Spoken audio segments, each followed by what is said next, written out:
بسم اللہ الرحمن الرحیم۔ معزز ناظرین، چونکہ ربیع الاول کا مہینہ چل رہا ہے اور 12 ربیع الاول کو جو جشن عید میلاد النبی منائی جاتی ہے اور جو جلوس سے نکالے جاتے ہیں، اس حوالے سے چند گزارشات کرنے تھے۔ سب سے پہلے گزارش یہ ہے کہ ہم اس کا جائزہ لیتے ہیں کہ آپ صلی اللہ علیہ وسلم کے زمانے میں، صحابہ کرام کے زمانے میں، تابعین کے زمانے میں، تبع تابعین کے زمانے میں، فقہاء کے زمانے میں، محدثین کے زمانے میں یہ عمل ہوتا تھا یا نہیں، یعنی جشن عید میلاد النبی منائی جاتی تھی یا نہیں، اس کا جائزہ لیتے۔ سب سے پہلے دیکھیں، سب سے پہلے آپ صلی اللہ علیہ وسلم نے اپنے حیات طیبہ کے 23 سال گزارے ہیں نبوت کے بعد، اور اس 23 سال زندگی میں آپ صلی اللہ علیہ وسلم کی 3 صحابیوں کی وفات ہوئی ہے۔ آپ نے ان کے وفات کے بعد کبھی بھی ان کا میلاد نہیں منایا۔ آپ صلی اللہ علیہ وسلم کے بعد صحابہ کرام کا دور کو ہم دیکھیں تو 110 ہجری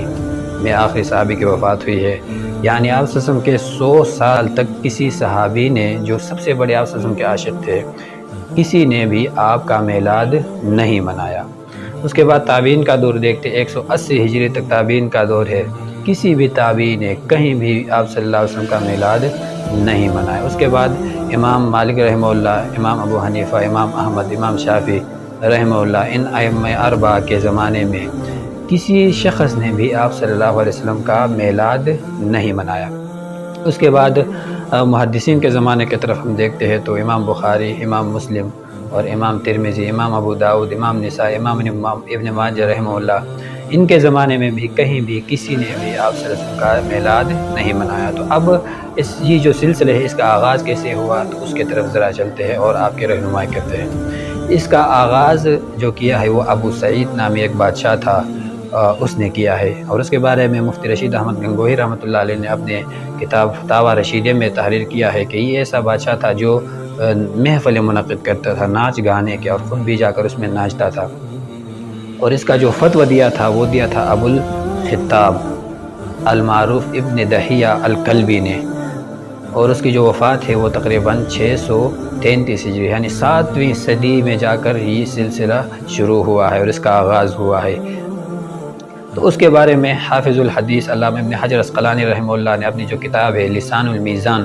اس میں فرمایا ہے کہ میں نے تمام لوگوں کو اس کے جھوٹے اور کذاب ہونے پر متفق پایا ہے۔ اب ایسے شخص کے فتوے سے وجہ سے ایک نیا سلسلہ نے جنم لیا، اور اس کے بعد مسلمانوں میں یہ رواج چند مسلمانوں میں چلا آ رہا ہے، اور آج بھی یہ جو رواج ہے یہ بڑے دھوم دھام کے ساتھ منایا جا رہا ہے۔ تو دیکھیں، کسی ایسی چیز کو جو آپ صلی اللہ علیہ وسلم نے نہ کیا ہو، آپ کے صحابہ کرام، تابعین، تبع تابعین نے نہ کیا ہو، آپ کر رہے ہیں اور اس کو دین کا جز سمجھ کر کر رہے ہیں، تو وہ بدعت بن جاتی ہے۔ عائشہ رضی اللہ عنہا فرماتی ہے صحیح بخاری میں کہ من احدث فی امرنا ھذا ما لیس منہ فہو رد،